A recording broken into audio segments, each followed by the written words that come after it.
پڑے اور خواب میں ان کی آواز بلند ہوئی تو گھر میں آواز گونجی. وہ ظالم حارث کی نیند کھل گئی. پوچھا میرے تو بچے نہیں, کہاں بچے رو رہے ہیں؟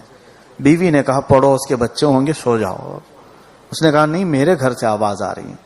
وہ بچے دونوں اٹھے اور دونوں آپس میں ایک دوسرے کا خواب بیان کرنے لگے. میں نے بھی ابا کو دیکھا, میں نے بھی ابا کو دیکھا, اور گلے لگ کر رو رہے تھے. ان کی ہچکیاں بند رہی تھی. حارث کی بیوی مناتی رہی سو جاؤ سو جاؤ. اس کو شک ہوا. وہ اٹھا, اپنے گھر کے کمروں کی تلاشی لینے کے لیے اس کمرے میں آیا تو دیکھا گدے پر یہ دونوں بچے حسین چہرے والے لیٹے رو رہے ہیں. یہ آتے ہی ان کو اٹھا کر پوچھتا ہے تم لوگ کون ہو؟ اب یہاں بچوں کو کیسی امتحان کی گھڑی ہے. پہلے تو ڈر رہے تھے, لیکن اب یہ حالت تھی کہ اس کو اپنا گھر سمجھ لیا تھا. کہا ہم تو مسلم بن عقیل کے بیٹے ہیں. وہ بچوں نے اپنا سمجھ کر کے بتایا. اتنا سنتے ہی اس ظالم نے دونوں کے بال پکڑ کر کے اٹھایا. کہا تم لوگوں کو تلاشتے تلاشتے میں پورے کوفہ میں تھک ہار کر آیا ہوں اور تم میرے ہی بستر پر آرام کر رہے ہو.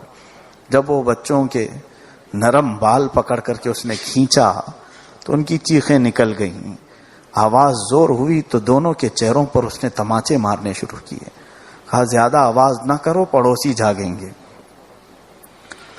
وہ خاندان اہل بیت سے محبت کرنے والی خاتون بڑی منتیں سماجتیں کرنے لگی اور اسے سمجھانے لگی کہ یہ فاطمہ کے لاڈلے ہیں, یہ رسول کے گھر والے ہیں, کل قیامت کا دن بھی آنا ہے, ہم ان کی کچھ خاطر تواضع کر کے حضور سے جنت مانگیں گے. تو کون سی دنیاوی لالچ میں انہیں مارے جا رہا ہے؟ وہ اپنی بیوی کی ایک نہ سنا اس کے ذہن پر لالچ سوار تھی. عزیزان گرامی, لالچ بہت خطرناک چیز ہے, اندھا کر دیتی آدمی کو. اس کے بعد اس نے کسی کی نہ سنی. انشاءاللہ 1 بجے اذان ہوگی. نہ سن کر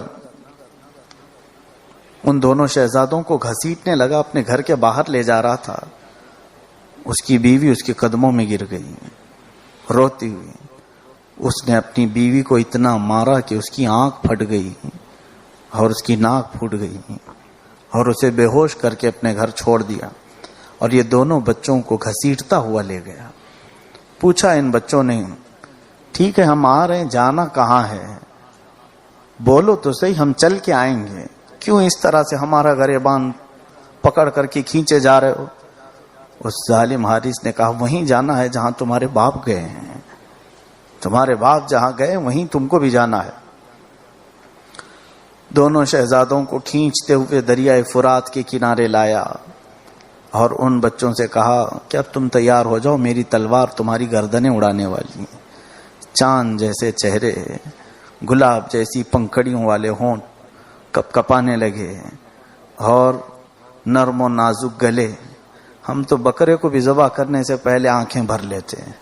ہمارا پالا ہوا بکرا قربانی میں کٹتا ہے تو آنکھ آ جاتی, آنسو بہ پڑتے ہیں. جانور تو جانور ہے, لیکن وہ رسول کے گھر والے, ان کو کس طرح سے بے دردی سے ایک بعد دیگرے شہید کیا جا رہا تھا.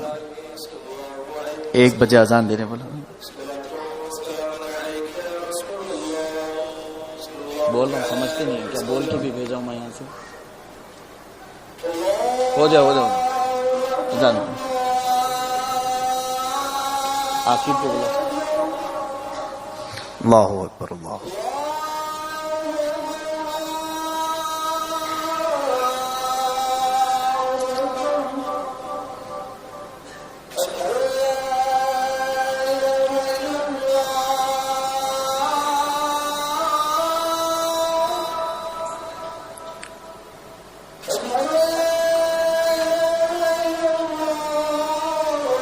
تم کو بول کے بھیجا پھر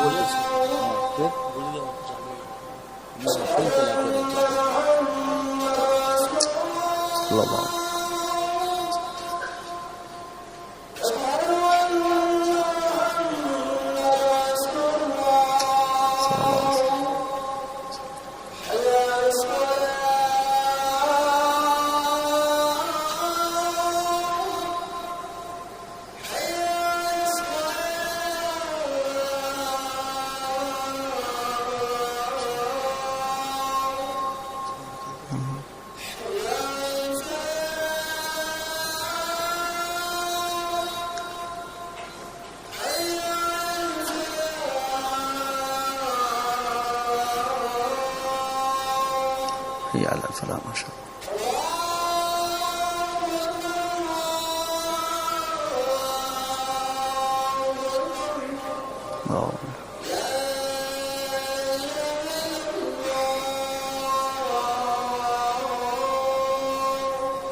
لا الہ الا اللہ محمد صلی اللہ علیہ وسلم.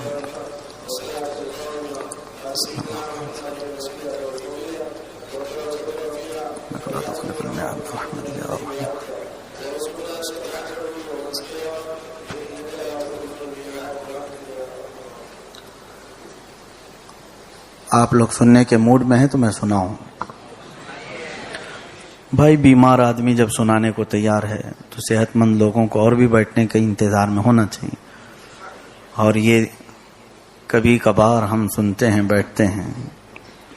اور میری طرف سے اجازت بھی ہے, جسے بھی بھاری لگے وہ بغیر کسی تکلف کے جا سکتے ہیں, اپنی ضروریات پوری کریں. انشاءاللہ العزیز جمعہ کی نماز ہم قائم کریں گے جیسے ہر جمعہ ہوتی ہے. سیدنا امام حسین رضی اللہ تعالیٰ عنہ کا ذکر خیر ہے. حضور پاک صلی اللہ علیہ وسلم اور ان کے اہل بیت پر ایک بار درود شریف پڑھ لیں. اللہم صلی وسلم علی سیدنا محمد معدن الجود والکرم وآلہ الکرام ابن الکریم مبارک وسلم صلاۃ دائمۃ سرمدا ابدا. امام مسلم بن عقیل کے یہ دو ننھے سے شہزادے, ان کا قصور کیا تھا, ان کی غلطی کیا تھی؟ یہ کس سے لڑائی لے سکتے تھے, کس سے پنجہ آزمائی کر سکتے تھے؟ کچھ بھی نہیں. لیکن دشمنی کبھی کبھار ایسی ہوتی ہے کہ گھر کے ہر ذرے سے بھی دشمنی ہو جاتی ہے. آدمی انتقام کے آگ میں کبھی ایسا جلتا ہے کہ اس سے ریلیٹڈ ہر چیز سے وہ نفرت کرنے لگ جاتا ہے. ایسا ہی کچھ اہل بیت کے ساتھ ہوا. ان دونوں شہزادوں کو اس نے کھڑا کیا, نہر فرات کے کنارے تلوار چمکایا. ان دونوں شہزادوں نے کہا کہ کیا تم ہمارا قتل کرنا چاہتے ہو؟ اس نے کہا ہاں. تو اس میں ایک شہزادے نے کہا مجھے مار دو.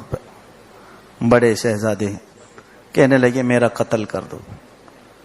تو ننھے نے کہا نہ نہ نہ, پہلے مجھے مارو. کہا کیوں؟ کہا ہم دونوں بھائی ایک دوسرے کی تکلیف کبھی دیکھے نہیں. میں اپنے بڑے بھائی کو مرتا ہوا میرے سامنے نہیں دیکھ سکوں گا. بڑا اپنے ننھے کو دیکھنا نہیں چاہتا. گلا کھٹتے ہوئے دونوں آپس میں اس بات پہ لڑ رہے ہیں کہ پہلے میرا کام ہو, پہلے میرا کام ہو. وہ جگہ بھی ہم نے کوفہ میں دیکھی ہے. آج میں ہر سال زیارت پہ جاتا ہوں تو وہ علاقہ آج علاقہ اولاد مسلم بن عقیل کے نام سے ہے. پہنچتے ہی ہماری آنکھیں بہہ پڑتی ہیں. میں یہ واقعہ وہاں پہ بھی کھڑے ہو کے سناتا ہوں. دو شہزادوں کو اس نہر فرات کے کنارے, آج بھی وہ نہر فرات کا پانی لبالب بھرا جاتا رہتا ہے. ہم مرغے کو ذبح کرنے سے پہلے 2 گھونٹ پانی پلاتے ہیں, لیکن اس ظالم نے دریائے فرات کا پانی انہیں چکھنے بھی نہیں دیا.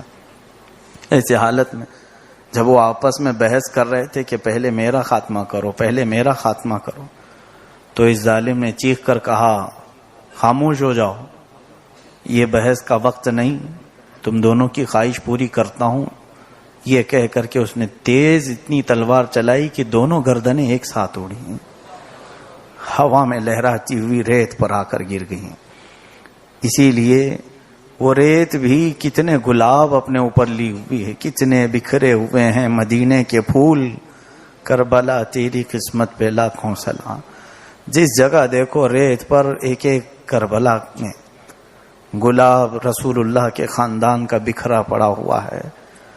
وہ خوشبو تو دے گئے, اور ایسی خوشبو دے گئے کہ قیامت تک مومنین کی روحیں ان کی شہادت سے ہی کانپ جاتی ہیں. آج حیرت ہوگی آپ کو, ہندوستان میں برہمن قوم ہے, جانتے ہیں آپ, اور وہ کٹر ہندو پرست ہیں. لیکن برہمن میں بھی آپ تحقیق کر کے دیکھ لینا, ایک جماعت ہے حسینی برہمن کہلاتی ہے. حسینی برہمن, یہ آپ کو معلوم ہے یا نہیں پتہ نہیں. برہمن قوم میں بھی ایک حسینی برہمن ہے. ان کے بارے میں نے تاریخ میں پڑھا ہے کہ یہ ہندوستان سے گئے تھے امام حسین کی مدد کرنے کے لیے.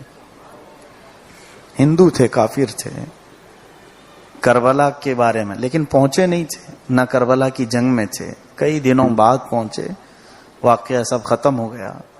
لیکن کہنا یہ چاہتا ہوں کہ جس کے دل میں ایمان نہیں وہ بھی رسول کے گھر والوں سے اتنی عقیدت رکھتا ہے, اتنی محبت رکھتا ہے. ان ظالموں کے دل کیسے پتھر ہو گئے تھے. یہ دنیاوی لالچ ہے جو آنکھوں کو اندھا کر دیتی ہے. یہ آئے ہوئے مسافر دین حق کے راہی خبر پہنچانے سے پہلے ہی کوفہ میں اپنی جانیں اللہ کے سپرد کر گئے. امام مسلم بن عقیل کا بھی مزار وہیں بنا, اولاد کا بھی مزار وہیں قریب میں بنا ہے, اور وہ مزار آج مرجع خلائق بنے ہوئے ہیں. ادھر امام حسین رضی اللہ تعالیٰ عنہ کو خبر نہیں پہنچی کہ مسلم بن عقیل کے ساتھ کیا ہوا ہے.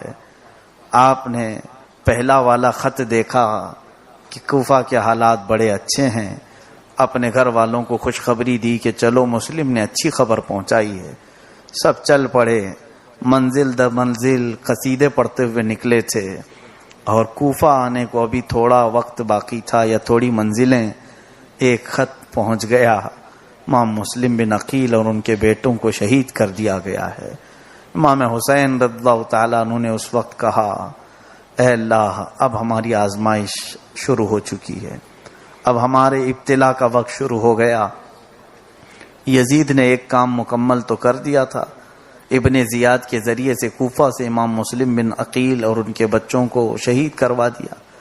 اب اس کے بعد یزید کا دوسرا آرڈر یہ آیا کہ حسین کو کوفہ پہنچنے سے پہلے ہی روک لو.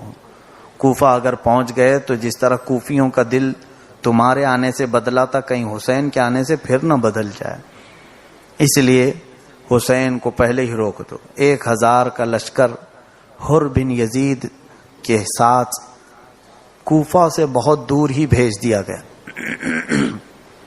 حر بن یزید حضرت امام حسین کو سامنے آ کر کے روک لیا. کہا کیوں روک رہے ہو؟ کہا ہمیں بھیجا گیا ہے کہ آپ کوفہ کی طرف نہ جائیں. روکتا گیا. آپ نے کہا تو ٹھیک ہے چھوڑو, میں دوسری طرف جاتا ہوں. تو وہ ادھر لے جاتا, کبھی ادھر لے جاتا. اس کے بعد یہ کئی دن تک چلتے رہے. پھر محرم کی پہلی تاریخ شروع ہو گئی. پھر ایک دن ایسا آیا کہ حر بن یزید جو 1000 کا لشکر لے کر آیا تھا, ایک میدان میں آپ کو زبردستی اترنے کو حکم دیا کہ آپ یہاں اتر جائیں, اس کے آگے نہیں بڑھیں گے آپ. حضرت امام حسین نے پوچھا کہ ٹھیک ہے یہیں اتر جاتے ہیں, اور پوچھا کہ یہ جگہ کون سی ہے جو تم یہاں ہمیں ٹھہرا رہے ہو, یہاں کوئی آبادی نہیں. تو حر بن یزید نے کہا اس جگہ کو کربلا کہا جاتا ہے. حضرت امام حسین نے کہا میرے باپ سے بھی سنا ہے, میرے نانا سے بھی سنا ہے, اس جگہ کا نام میں نے سن رکھا ہے. اور کہنے لگے ہاذا مناخ رجالنا ومحط رکابنا. اپنے اہل بیت سے کہنے لگے اے سنو گھر والو, یہی ہمارے مردوں کے آخری جگہ ہو سکتی ہے اور ہمارے اونٹوں کے بیٹھنے کی جگہ ہمیشہ کے لیے. سب بیٹھ گئے, خیمے لگ گئے. محرم کے دن شروع تھے, اور اس کے بعد 7ویں محرم قریب آئی. امام حسین رضی اللہ تعالیٰ عنہ سوچتے رہے. پھر ان کو بلا کر کہتے ہیں کہ دیکھو میں آپشن دیتا ہوں, یا تو تم مجھے یزید سے ملنے دے دو, جا کر کے میں اس سے معاملات کر لوں, سمجھاؤں اس کو, یا تو پھر مجھے کسی سمندر کے کنارے چھوڑ دو, میری وجہ سے تم سب کا ہاتھ خون سے نہ رنگے. انہوں نے کسی بات کو نہیں تسلیم کی. ابن زیاد کوفہ میں جو تھا اس نے حر بن یزید کو پھر قاصد بھیجا کہ اب تک تو حسین کے ساتھ کیا کر رہا ہے, سنا ہے کہ تو دوستی کر رہا ہے, ان سے رات بھر کر باتیں کرتا ہے. میں تجھ کو حسین کے ساتھ دوستی کرنے نہیں بھیجا, ان کے ساتھ شدت کر. تو حر بن یزید جو وہ یزید کا بیٹا نہیں لیکن کوفہ کا رہنے والا ایک مسلمان ہی تھا, لیکن کسی لالچ میں آ گیا تھا. جب اس نے یہ آرڈر سنا کہ مجھے ابن زیاد کہہ رہا ہے کہ حسین کے ساتھ سختی کروں, مجھے تو خالی اتنا کہا گیا تھا کہ ان کا راستہ روکنا ہے, کوفہ نہیں آنے دینا ہے. تو پھر اس نے سوچا کہ اب شاید یزید اور ابن زیاد کی نیت خراب ہے. تو اس نے واپس لکھ کر کے بھیجا اے عبید اللہ بن زیاد, میں حسین کے ساتھ سختی تو نہیں کر سکتا, راستہ روک سکتا ہوں. تو عبید اللہ بن زیاد نے ایک 10,000 کا لشکر دے کر بھیجا اور کہا حر بن یزید سے اس کی سپہ سالاری واپس لے لو اور اس کو معزول کر دو اور تم سنبھالو۔ ایک اور دوسرے سپہ سالار کو بھیجا، شمر نام کا بڑا مردود قسم کا انسان تھا، وہ 10,000 کا لشکر لے کر کے آیا۔ وہ آ کر، یہ 7ویں محرم تھی، حر بن یزید سے سارے سپہ سالاری لے لیا۔ پہلے 1,000 آئے تھے، اب 10,000 آئے۔ 10,000 لوگوں نے 11,000 ہو گئے۔ امام حسین کو الگ الگ طریقے سے سختیاں شروع کی۔ پہلی سختی یہ تھی کہ دریائے فرات پہ پہرا باندھ دیا گیا، کہا گیا کہ کوئی حسینی خیمے سے پانی کی طرف جائے گا نہیں۔ حر بن یزید کی قسمت اچھی تھی، وہ بدل گئے، آ کر کے حسینی خیمے میں شامل ہو گئے۔ آئے تھے راستہ روکنے کے لیے لیکن خود حسین کے سپاہی بن گئے۔ اس طرح سے کئی لوگ بیچ میں امام حسین کو ملے، وہ کل ملا کر 82 لوگ ہوتے ہیں، 82 لوگ ہوتے ہیں جو امام حسین کے ساتھ کربلا میں آئے۔ پھر 7ویں محرم کے بعد 8ویں محرم آئی تو ابن زیاد نے اور 11,000 کا لشکر بھیجا، کل ملا کر 22,000 ہو گئے۔ کس سے لڑنے کے لیے 22,000؟ نہتے 82 لوگ جن کے پاس نہ تلواریں ہیں نہ صحیح قسم کے ہتھیار ہیں۔ ہاں، ہر ایک کے پاس تھوڑی تھوڑی تلواریں ہوتی تھی لیکن جنگ جیسی حالت میں وہ نہیں تھے۔ 22,000 آ گئے اور الگ الگ سختیاں کرنے لگے۔ پھر امام حسین رضی اللہ تعالیٰ عنہ روزانہ نماز پڑھاتے تھے، نماز آپ کے پیچھے لوگ پڑھتے تھے، ادھر بھی نماز ہو رہی ادھر بھی نماز ہو رہی ہے، نماز سب کی ہو رہی ہے۔ لیکن میرے عزیزوں، یہیں سے کربلا کے میدان سے ایک بات سمجھ میں آتی ہے کہ نمازیں یزید کے خیمے میں بھی ہو رہی تھی، حسین کے خیمے میں بھی ہو رہی تھی، اذان وہاں پہ بھی ہو رہی تھی، اذان یہاں پہ بھی ہو رہی تھی، رکوع سجدے وہاں پہ بھی ہو رہے تھے، یہاں پہ بھی۔ یہاں سے ایک میسج ملا ہے کہ صرف اذان اور رکوع سجدے کو دیکھ کر مسلمان سمجھ کر چلے مت جانا، بلکہ امام کو دیکھنا کہ کیسا ہے۔ ادھر رکوع سجدے اور اذان تو تھے لیکن حسین نہیں تھا، ادھر رکوع سجدے کے ساتھ حسین بھی ہے۔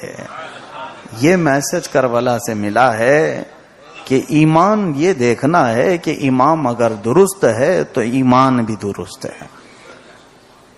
یہ کربلا کا میسج امام حسین رضی اللہ تعالیٰ عنہ 7ویں محرم سے اس تکلیف کو برداشت کرتے رہے۔ 8ویں محرم کو آپ نے خطبے دیے اور ان کو سمجھایا اور کہا کہ پھر میں تمہیں خطبہ دیتا ہوں کہ میں وہ ہوں جس گھر میں بے اجازت جبرائیل نہیں آتے تھے، میں فاطمہ زہرا کی گود میں پلا ہوا، قرآن کی لوریاں سنا ہوا، میرا باپ حیدر کرار ہے، میرا نانا پوری کائنات کا آقا ہے۔ آپ نے اپنی فضیلتیں بھی بیان فرمائی اور پھر فرمایا کہ قیامت کے دن میں حضور سے تم سب کی بخشش کی سفارش کروں گا، تم سب اپنی تلواریں چھوڑ دو، اس لیے کہ میں تم پر رحم کرنا چاہتا ہوں کہ کہیں تمہاری ان تلواروں کی وجہ سے تم جہنم میں نہ چلے جاؤ۔ مجھے یہ مناسب نہیں لگتا کہ میری وجہ سے کوئی دوزخ میں جائے، ورنہ میرا رب تو تمہیں نہیں چھوڑے گا۔ حضور کے گھر والوں کے ساتھ تم جو کر رہے ہو، یہ سب خطبہ دیے، کچھ کے دل بدلتے لیکن کچھ کے نہیں۔ لالچ بھری ہوئی تھی، یزید کی طرف سے بڑے بڑے تحفے نذرانے وہاں آ رہے تھے، لیکن بعض روایات یہ تک بتاتی ہیں کہ ان کے لیے ہر طرح کا گوشت بھی وہاں آتا تھا، چاہے وہ کتے کا گوشت ہو کہ بکرے کا گوشت ہو، ہر طرح کا گوشت کھانے والوں کو کہاں خطبہ سمجھ میں آئے گا؟ خنزیر کا گوشت کھانے والے کو کون سا خطبہ اثر کرے گا؟ یہی حال ان کے ساتھ ہوا۔ اسی لیے تو ہم کہتے ہیں کہ خطبہ سننے سے پہلے، بیان سننے سے پہلے رزق پاکیزہ ہونا چاہیے۔ حلال رزق جس کے پیٹ میں پڑا ہو، قرآن کی ایک آیت ہی اس کو بدلنے کے لیے کافی ہے، اور حرام کھاتا ہو تو 10 سال بھی سنے گا تو ایسی ہے کہ جیسے گنبد پر اخروٹ رکھنے کے برابر۔ عزیزان مکرم، امام حسین اعظم رضی اللہ تعالیٰ عنہ خطبے کئی دے چکے، وہ خطبے محفوظ ہیں آج تاریخ میں۔ 9 محرم رات عاشورہ کی، یعنی جو کل گزری، اپنے خیمے میں آئے ہیں امام حسین رضی اللہ تعالیٰ عنہ۔ جوان شہزادے تھے، 19 سال کے امام قاسم، 21 سال کے علی اکبر۔ یہ کیسی بھری جوانی ہوتی ہے، آپ سوچیں، یہ ماں باپ کی فصل بہار ہوتی ہے۔ ماں باپ بچپن سے جو پال کر کے جوان دیکھنا چاہتے ہیں وہ عمر ہوتی ہے۔ اس عمر میں نوجوان اچھا لگنے لگتا ہے، ماں اس کے صحرے کے سپنے سجا بیٹھتی ہے، اس کو دولہا دیکھنے کی تمنا باپ بھی کر بیٹھتا ہے نوجوان بچے کی۔ خیمہ حسین میں ایسے کئی دولہے تھے، سب کو بلایا حسین نے، خیمے کے پیچھے لے گئے۔ عورتوں کو چھوڑو، تم سب کو سمجھاتا ہوں۔ کہا حالات بہت بگڑتے چلے آئے ہیں، ان لوگوں کا لفڑا اور ان لوگوں کا معاملہ میرے ساتھ خراب ہے، تم میں سے کسی کے ساتھ نہیں، لہذا تم سب یہ عورتوں کو لے کر مدینے چلے جاؤ، اور پھر جو ہوگا میں ان کے ساتھ دیکھوں گا۔ اتنا کہنا تھا کہ شہزادے کھڑے ہو گئے، کہنے لگے آپ کے بعد جو جینا چاہے گا وہ حرام زندگی ہے، ہماری زندگی حرام ہے، ہمارے رگوں میں جو خون ہے وہ آپ کا ہے، آپ یہ ایسا کیسا مشورہ دے رہے ہیں؟ حضرت امام حسین نے جب دیکھ لیا کہ کوئی ماننے کو تیار نہیں، پھر گھر آئے۔ روایت یہ بھی بتاتی ہے کہ امام حسین رضی اللہ تعالیٰ عنہ رات کے وقت بتیاں بجھا دیتے تھے، اس طور پر کہ یہ لوگ اندھیرے پن کو دیکھ کر کے ادھر ادھر بکھر جائیں۔ امام حسین رضی اللہ تعالیٰ عنہ نے کئی طرح سے ان کو جنگ میں آنے سے روکنے کے لیے کیا کیا کیا، لیکن کوئی آپ کی کوشش کام نہ آئی۔ اس کے بعد اپنی شہزادیوں کو بلایا، اپنی بیویوں کو بلایا، بچیوں کو بلایا رات کے وقت۔ دیکھیں یہ گھر کے بڑے کی ذمہ داری کیسی ہوتی ہے، سب کو اعتماد میں لے کر کے کام کرنا۔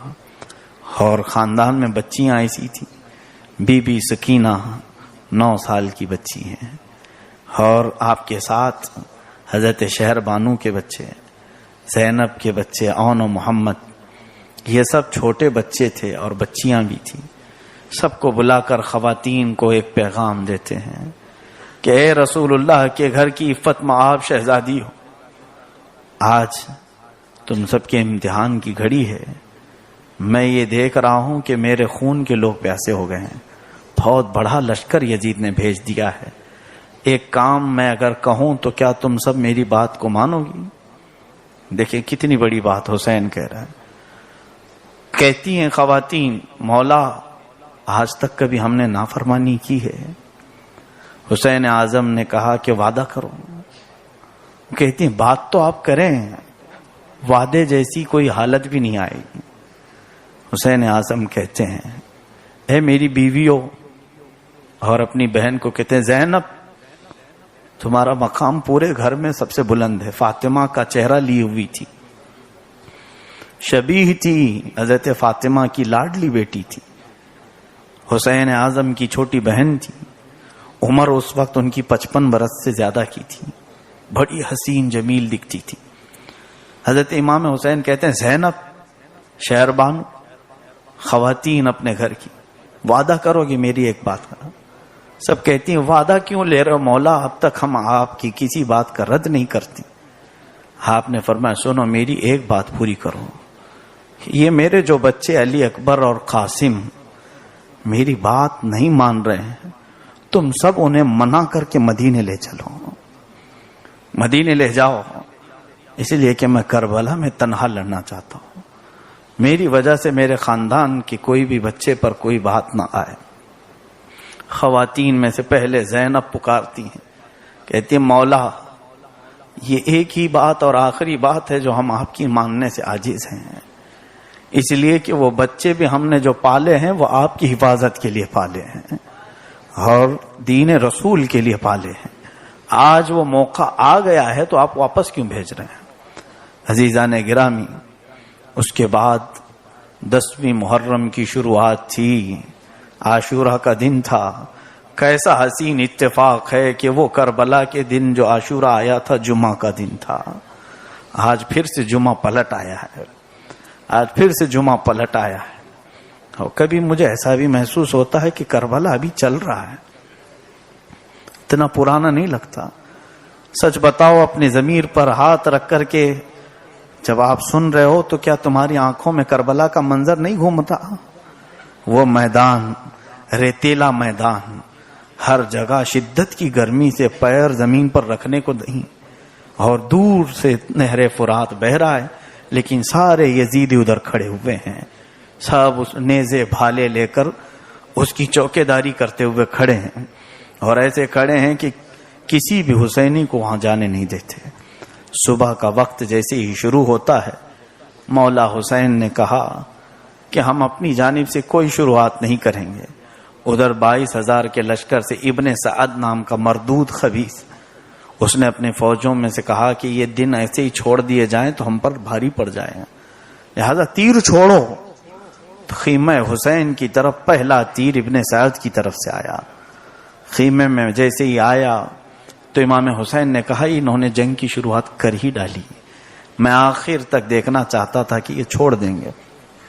پھر حضرت امام حسین کے جو 7 آئے تھے محبان اہل بیت, حضرت حبیب بن مظاہر, مسلم بن اوسجہ اسدی, یہ حسین کے چاہنے والے تھے, وہ سب آگے آ گئے.